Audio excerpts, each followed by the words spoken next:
Headlines के प्रायोजक हैं टफकॉन टीएमटी। अब इंडिया बनेगा extra tough. Electronics item, dam roof furniture, आकर्षक फैंसी लाइट्स पर धमाकेदार ऑफर के लिए जल्दी पहुंचे प्रदीप सेल्स, मकतपुर रोड, गिरिडीह। हड्डी, नस एवं जनरल बीमारियों के इलाज में ना करे विलंब। पहुंचे पार्वती हॉस्पिटल, पता कॉलेज मोड़ के निकट, रेलवे ओवरब्रिज के पूर्व की ओर, सीहोडी, गिरिडीह। पिछले 100 वर्षों से आपके भरोसे का साथी काजिम अली हार्डवेयर, सोमानी के एक्सक्लूसिव शोरूम के साथ सभी प्रकार की टाइल्स, मार्बल, ग्रेनाइट और सैनिटरी आइटम विक्रेता। पता करबला मैदान के सामने, बरवाडी, गिरिडीह। अनीता इलेक्ट्रिक स्टोर लेकर आए हैं ऑफर ही ऑफर। खरीदारी के लिए आज ही पहुंचे, पता बाभन टोली मोड़, गिरिडीह।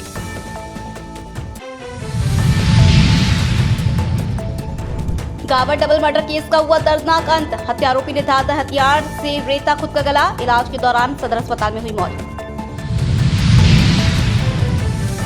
लखीसराय से लेकर झारखंड धाम में की गई पूर्व मुखिया की हत्या। पुलिस ने सुलझाई गुत्थी, 2 आरोपी गिरफ्तार। शिवम फैक्ट्री में हुआ दर्दनाक हादसा। गर्म पानी में गिरने से मजदूर की हुई मौत। मुआवजे की मांग को लेकर ग्रामीणों ने फैक्ट्री के पास किया हंगामा। और बनियाझील में कोयला चोरों ने मचाया तांडव। सुरक्षा कर्मियों को मारकर गंभीर रूप से किया घायल।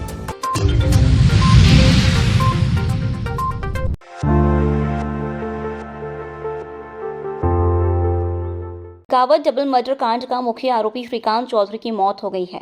सामुदायिक स्वास्थ्य केंद्र से गंभीर हालत में उसे गिरिडीह सदर अस्पताल लाया गया था। यहां पहुंचते ही उसे सीधे आईसीयू में शिफ्ट किया गया, लेकिन उसने तुरंत दम तोड़ दिया। मामले में एसडीपीओ राजेंद्र प्रसाद ने कहा कि आरोपी को जेल भेजने से पहले हाजत में रखा गया था। एफआईआर दर्ज करने के बाद मेडिकल जांच के लिए ले जाया जा रहा था।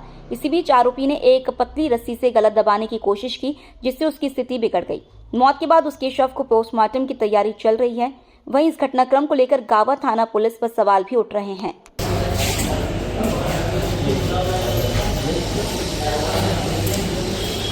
उसके बाद इसको थाना में एफआईआर करने में एफआईआर जब हुआ तो लगभग 10 बजे हुआ, तब तक हम लोग उसको हाजत में नहीं रखे।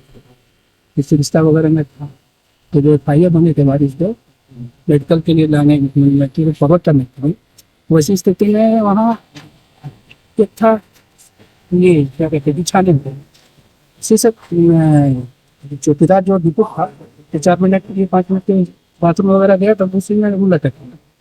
तो उसको हम लोग जब देखा गया थाना में, पूरा एम्बुलेंस करके ये आपका एडमिट किए हैं सदर। स्थिति हम डॉक्टर का जो बुलेटिन आएगा उसके हिसाब से सर मालूम चला ये धारदार कट गया, इससे वितरित होता है। अच्छा, वितरित टाइप आता है, उसी में कट गया। ठीक।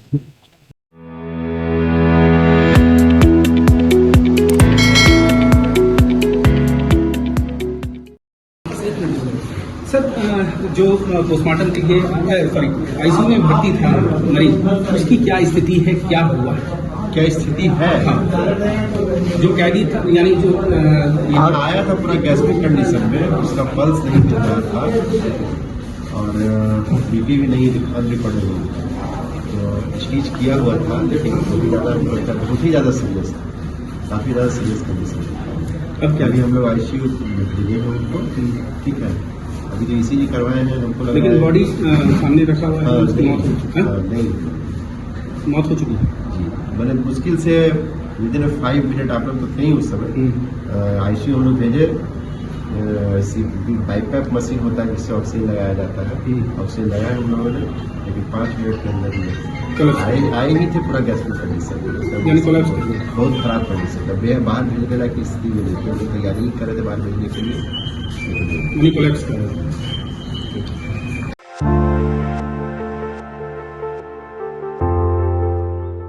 गावा थाना क्षेत्र के बहुचर्चित डबल मर्डर कांड में नया मोड़ आ गया है। 2 महिलाओं की हत्या का गुनाह कबूल कर चुके आरोपी श्रीकांत चौधरी ने पुलिस हिरासत में खुद का गला रेतने की कोशिश की। जानकारी के मुताबिक पुलिस की कस्टडी में रहते हुए श्रीकांत ने किसी धाधा वस्तु से अपने गले पर वार कर लिया। घटना के तुरंत बाद पुलिसकर्मी उसे लेकर गावा सामुदायिक स्वास्थ्य केंद्र पहुंचे। डॉक्टरों ने उसकी स्थिति को गंभीर देखते हुए प्राथमिक उपचार के बाद बेहतर इलाज के लिए हायर सेंटर रेफर कर दिया।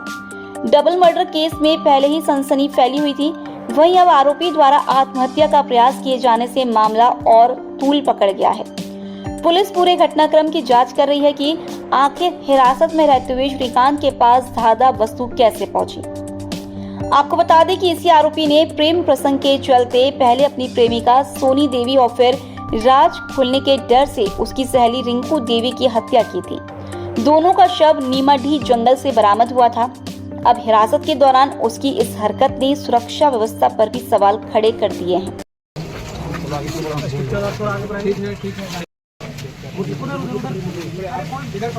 देख लीजिए सर, और जहाँ रिलेट कर रहा है उसको भी क्लिक कर रही है। हम लोग नीचे आ रही है।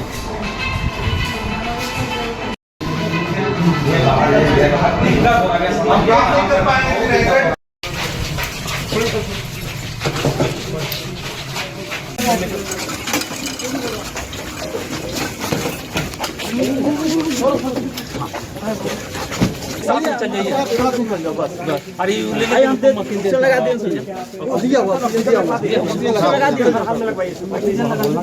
नहीं लगा तो सब तो रिपोर्ट दिया हुआ है। कागज लिए ना कागज। हाँ ठीक है, जल्दी जाइए। ऑक्सीजन लगा दीजिए।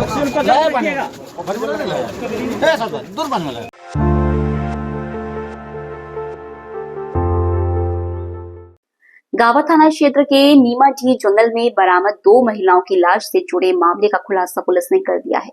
सनसनीखेज डबल मर्डर कांड में आरोपी श्रीकांत चौधरी को गिरफ्तार कर लिया गया है। दरअसल 4 सितंबर से लापता सोनी देवी और उसकी सहेली रिंकू देवी की तलाश में जुटी पुलिस को सोमवार देर शाम दोनों की लाश नीमाडीह के जंगल में मिली। शुरुआती जांच में पुलिस ने संदेह के आधार पर श्रीकांत को हिरासत में लिया, लेकिन उसने जुर्म कबूल नहीं किया। इसके बाद उसे छोड़ दिया गया। हालांकि जांच के क्रम में शक की सुई फिर उसी की ओर गई। दोबारा पकड़कर जब सख्ती से पूछताछ की गई तो आरोपी टूट गया और पूरा गुनाह कबूल कर लिया। उसकी निशानदेही पर ही दोनों शव बरामद हुए। श्रीकांत चौधरी मुंबई में काम करता था, वहीं से अपनी प्रेमिका सोनी देवी से बातचीत करता था, लेकिन कई बार उसका कॉल व्यस्त मिलता था और सोनी फोन रिसीव नहीं करती थी। इसी से उसे शक हुआ कि सोनी का किसी और से भी संबंध है। इसी शक ने खौफनाक वारदात को जन्म दिया। आरोपी ने पुलिस को बताया कि उसने सोनी को जंगल बुलाकर गला दबा दिया। इसी दौरान सहेली रिंकू जो पास ही खड़ी थी, सच जानने के बाद घबरा गई। राज खुलने के डर से श्रीकांत ने रिंकू की भी हत्या कर दी। आपको बता दें कि मृतका सोनी देवी का मायका नीमाडीह और ससुराल कोडरमा के सदगावा में है। वहीं रिंकू देवी नीमाडीह की ही रहने वाली थी। दोनों महिलाएं कर्मा पर्व के पारण के दिन से लापता थी।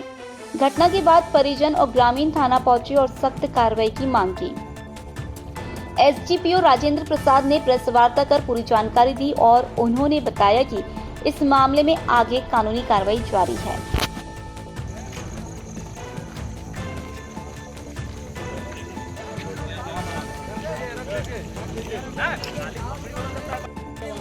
जा रही है उधर से।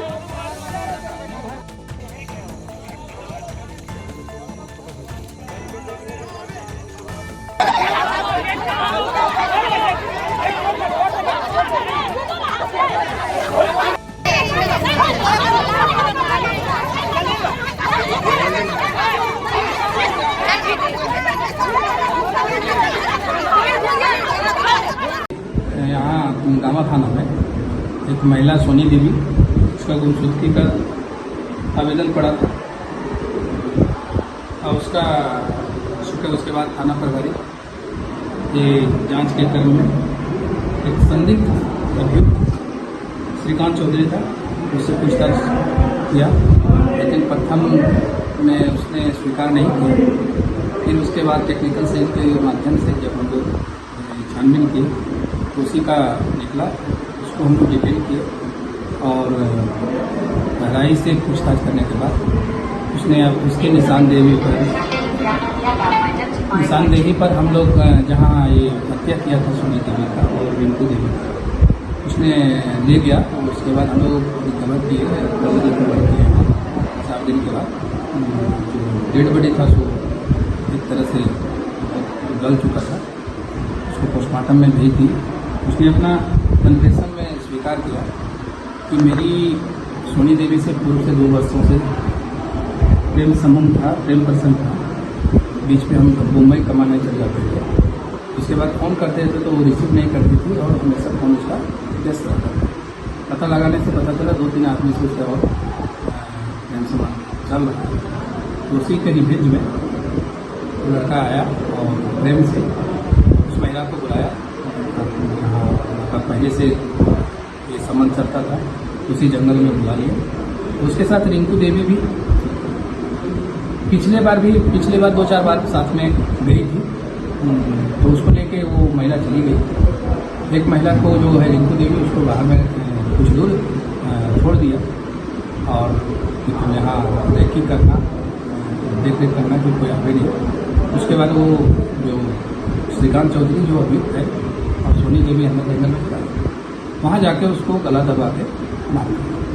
बाद में वो वापस आया तो ये रिंकू देवी को बोला कि सो वो महिला सोनी है, सो बेहोश हो गई, सो चल गई। तो अपना साक्ष्य मिटाने के लिए कि कहीं ये नहीं कहा दे, क्योंकि पिछले 1.5 साल से बहुतों बार दोनों साथ रहते थे, तो नहीं कह दे कुछ, इसके लिए साक्ष्य मिटाने के लिए उसका भी करार घटना का सारांश यही है।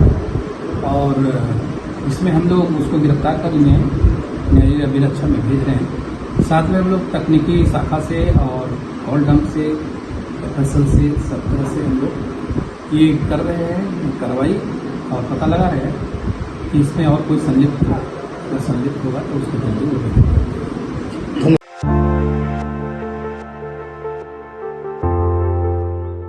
गिरिडीह जिले के झारखंड धाम में सोमवार को बरामद हुए सुरेश कुमार वर्मा की मौत का राज खुल गया है। पुलिस ने त्वरित कार्रवाई करते हुए 2 आरोपितों को गिरफ्तार कर लिया है और पूरे मामले का खुलासा किया है। हीरोडीह थाना क्षेत्र के झारखंड धाम में सोमवार को झरना नदी से मिले शव की पहचान बिहार के लखीसराय जिले के गेरुआ पुरसंडा निवासी और पूर्व मुखिया सुरेश कुमार वर्मा के रूप में हुई थी।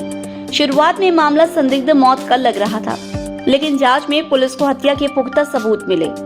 पुलिस अधीक्षक के आदेश पर एसडीपीओ खोरी महुआ राजेंद्र प्रसाद के निर्देशन में विशेष टीम बनाई गई। टीम ने कार्रवाई करते हुए मुख्य अभियुक्त सुरेश वर्मा के चालक राजीव कुमार उर्फ रामरस सिंह और शशि कुमार सिंह को गिरफ्तार कर लिया है। इन दोनों ने पूछताछ में हत्या की बात स्वीकार कर ली है।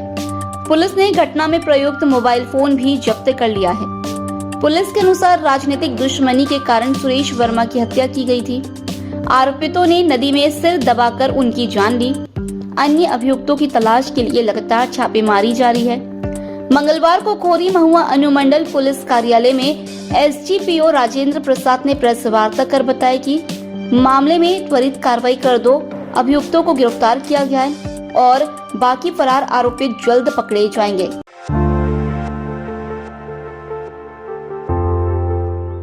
मुफस्सिल थाना क्षेत्र की उन्नाबाद स्थित Shivam iron and steel plant में मंगलवार को बड़ा हादसा हो गया। बताया गया कि ओपन कास्ट यूनिट में काम करने के दौरान मजदूर मुकेश वर्मा उर्फ लालू की मौत हो गई। घटना की जानकारी मिलते ही परिजन और स्थानीय लोग फैक्ट्री गेट के बाहर जुट गए और विरोध प्रदर्शन शुरू कर दिया। मौके पर माले, जेएमएम और बीजेपी सहित कई राजनीतिक दलों के नेता पहुंचे और परिजनों के साथ खड़े होकर मुआवजे की जोरदार मांग उठाई।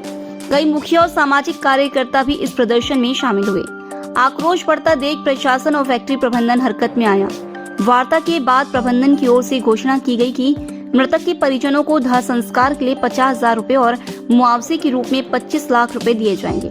इसके बाद पुलिस ने शव को पोस्टमार्टम के लिए सदर अस्पताल भेज दिया। जो अधिकार है हम उसको मांगेंगे।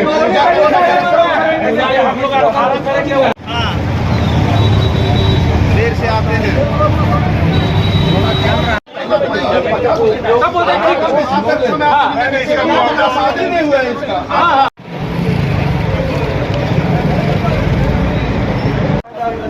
पूजा बात बनेगा कहाँ रखा तुम बाहर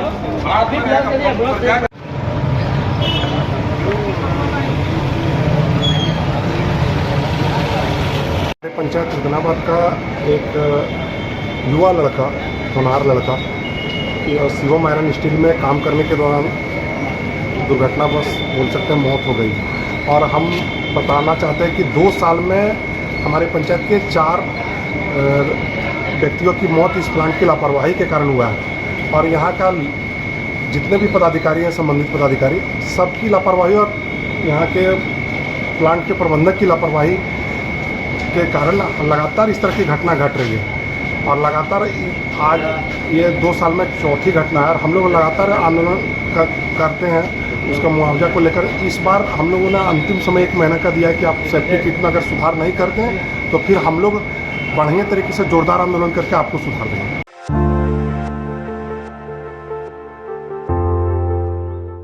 गिरिडीह के सीसीएल कोयलियरी क्षेत्र में कोयला चोरों का मनोबल दिनों दिन बढ़ता ही जा रहा है।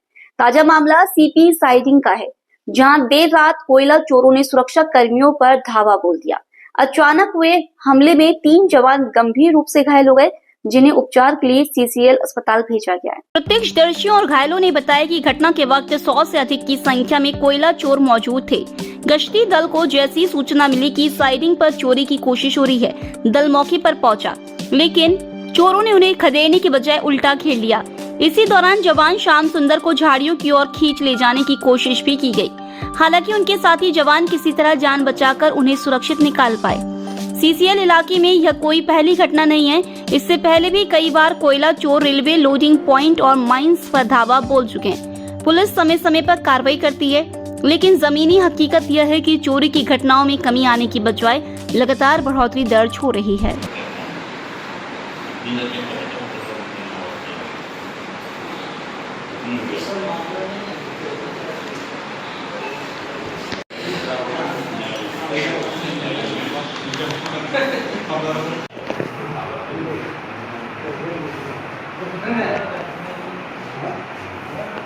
हम लोग यहाँ से गए तो साइडिंग में चोर चढ़ा हुआ था। वहाँ पर जाकर हम लोग खदड़े तो खंडिया तरफ खदड़ के उधर गए तो उधर उस साइड में तो उधर भी चोर लोग पूरा जथा में चढ़ा था। उन लोग को खदड़े तो कुछ झाड़ी में घुस करके हम लोग घेर के अगर के हमको 20-25 लाठी मारा, पटक भी दिया। ये लोग भी आया छुड़ाने के लिए, ये लोग को भी मार पीट किया, कपाल पर फाड़ दिया। रात्रि पेट्रोलिंग में हम लोग जैसे हर दिन पेट्रोलिंग करता है वैसा ही पेट्रोलिंग कर रहे थे तो साइडिंग से सूचना मिली कि यहाँ पे चोर चढ़ा हुआ है। तो चोर हम लोग गए वहाँ पे, लगभग 100 से ज़्यादा की संख्या में चोर चढ़ा हुआ था। तो भगाते भगाते मेरा जवान एक श्याम सुंदर महतो, जो कि चोर के बीच में झाड़ी का फ़ायदा उठाते हुए श्याम सुंदर घेरा गया था, उसको घेर लिया गया था। जब उसको बचाने गए तो उसी के बीच में हम ही लोगों पर मतलब हावी हो गया। उसको मार रहा था, उसके ऊपर पत्थर उठा रहा था। बड़ा सा पत्थर उठाने के बीच में लगा कि वो मतलब उसको मार देगा। तो वही हम लोग जब दौड़ के गए उसको बचाने के लिए, तो वही बीच में हम लोग को मतलब जो है सो मारपीट करने लगा। कितने लोग 3 जन के साथ में मारपीट हुए है और बाकी वहाँ साइडिंग का जवान जो था उन लोग को भी घेरा गया था। और सबको मतलब किसी तरह से वहाँ से निकल के और साइडिंग के बीच में आए, सूचना दी अपने अधिकारी लोग को, और वहाँ से हम लोग को फिर यहाँ हॉस्पिटल लाया गया।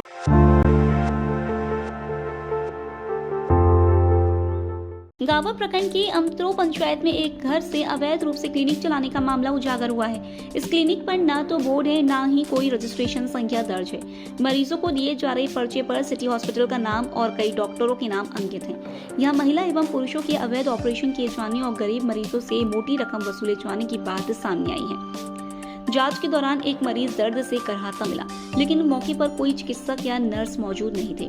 मीडिया की मौजूदगी की भनक मिलते क्लिनिक संचालक वहां से फरार हो गए। मामले की सूचना गावा चिकित्सा प्रभारी डॉक्टर महेश्वरम को दी गई। उन्होंने जांच टीम गठित करने का आदेश दिया, लेकिन अब तक कोई ठोस कार्रवाई नहीं हुई है। स्थानीय लोगों का आरोप है कि यह क्लिनिक कई दिनों से चल रहा है, बावजूद इसके प्रशासन ने इसे बंद नहीं कराया।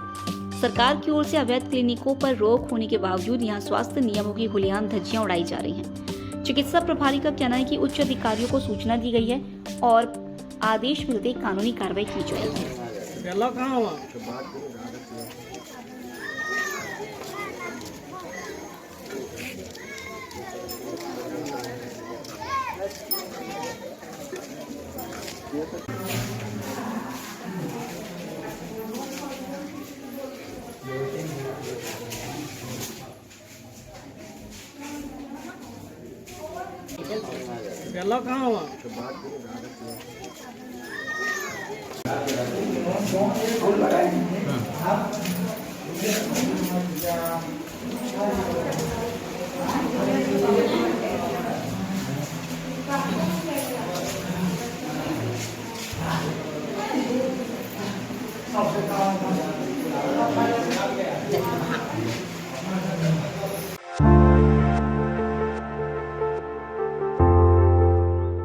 Union bank of India Giridih शाखा की कार्यशैली को लेकर किसान जनता पार्टी ने मंगलवार को झंडा मैदान में जोरदार धरना दिया।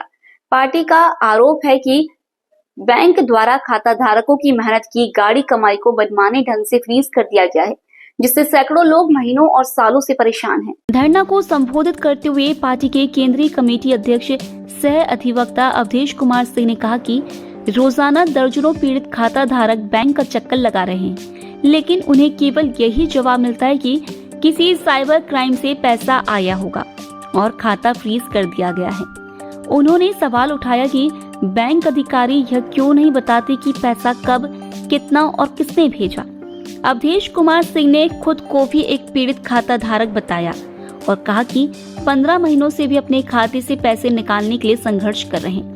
धरना में पार्टी के संयोजक दासू मुर्मू ने सहारा इंडिया घोटाले का जिक्र करते हुए कहा कि यूनियन बैंक की कार्यशैली भी लोगों के बीच गहरी शंका पैदा कर रही है। उन्होंने चेतावनी दी कि यह स्थिति आम जनता की गाड़ी कमाई को खतरे में डाल सकती है। धरना के माध्यम से किसान जनता पार्टी ने सरकार से मांग की कि फ्रीज किए गए खातों को तुरंत चालू किया जाए, सभी बैंकों पर पारदर्शिता का नियम लागू हो और पीड़ितों का अविलंब भुगतान कराया जाए। साथ ही जिन बैंकों का इरादा जनता की राशि गबन करने का है, उनकी अनुज्ञप्ति रद्द की जाए। पार्टी ने साफ चेतावनी दी कि यदि जल्द समाधान नहीं हुआ तो आंदोलन और तेज किया जाएगा। इस मौके पर सैकड़ों की संख्या में किसान और आम लोग मौजूद रहे। बैंक ऑफ इंडिया गिरिडीह शाखा किसान जनता पार्टी जिंदाबाद जिंदाबाद। बैंक की मनमानी नहीं चलेगा, नहीं चलेगा। ग्राहकों का पैसा लेके भागने का साजिश नहीं चलेगा, नहीं चलेगा। ग्राहकों का जमा पैसा देना होगा, देना होगा। किसान यूनियन बैंक ऑफ गिरिडीह शाखा में जो लोग पैसा जमा किए हैं, उनमें से बहुत सारे ग्राहकों को यह कहा जा रहा है कि आपके खाता में साइबर क्राइम का कुछ पैसा आ गया है, इसलिए आपके खाता को फ्रीज कर दिया गया है। जब उनसे पूछा जाता है कि भाई किसने पैसा भेजा, कहता है मालूम नहीं। कब पैसा भेजा, मालूम नहीं। ग्राहक का उसमें क्या कसूर है, मालूम नहीं। खाता फ्रीज कौन किया, ऊपर से ही फ्रीज कर दिया। कब खुलेगा हम नहीं कह सकते, हम यहाँ से लिख के भेज दिए हैं। इस तरह से काफ़ी लोग परेशान हैं और उनमें से एक मेरा भी खाता है जिसमें कुछ राशि जमा था। आज 15 महीना से सैकड़ों बार चक्कर लगा चुके हैं। प्रत्येक बार बैंक प्रबंधन के द्वारा कहा जाता है कि ऊपर में हम लिख के भेजे हुए हैं। कभी फ़ोन करता है तो कभी पासबुक का फोटोकॉपी मांगता है, तो कभी आधार कार्ड का फोटोकॉपी मांगता है, तो कभी लिखित आवेदन मांगता है। इस तरह से कितना बार दिया जा चुका है, लेकिन 15 महीना से जो है खाता को फ्रीज करके रखा हुआ है, पैसा नहीं दे रहा है। हम लोगों को शंका है कि जिस तरह से सहारा का जो बैंक था लाखों लोगों का पैसा लेके भाग गया, उसी तरह से यूनियन बैंक ऑफ इंडिया भी भाग सकता है।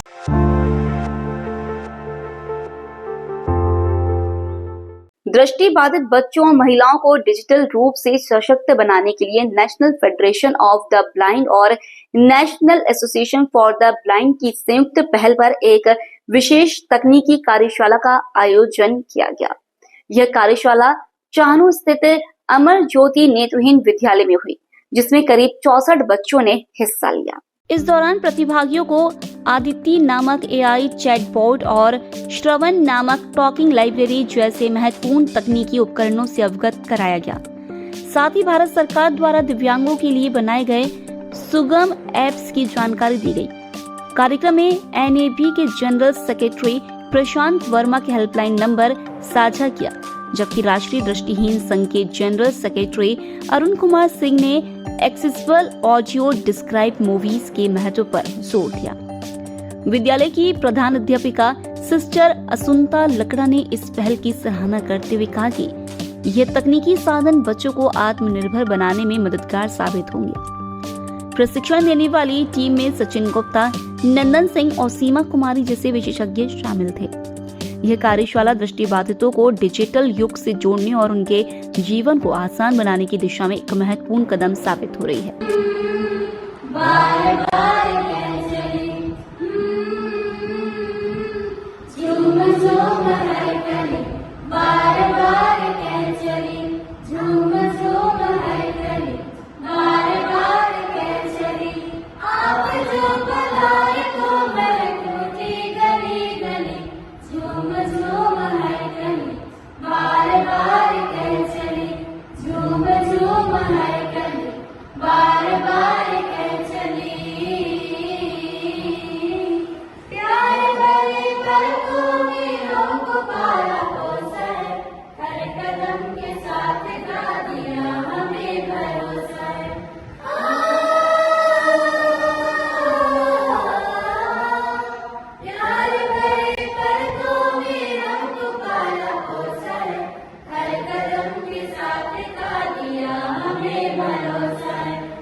बस स्टैंड के समीप स्थित स्नेहदीप वृद्धाश्रम परिसर में समाज सेवी संध्या मिश्रा व उनकी टीम के द्वारा पौधारोपण कार्यक्रम का आयोजन मंगलवार को किया गया। इस दौरान कई प्रकार के सुगंधित फूलों के पौधे लगाए गए, जिससे आश्रम परिसर का वातावरण और भी सुखद हो गया।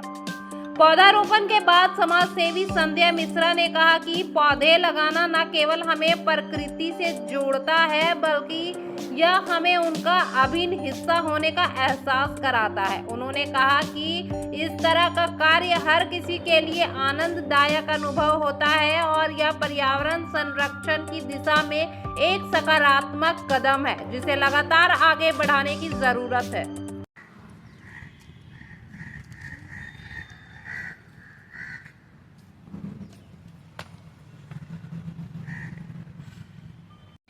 इसमें इसका कुछ योगदान नहीं है। गद्दारों की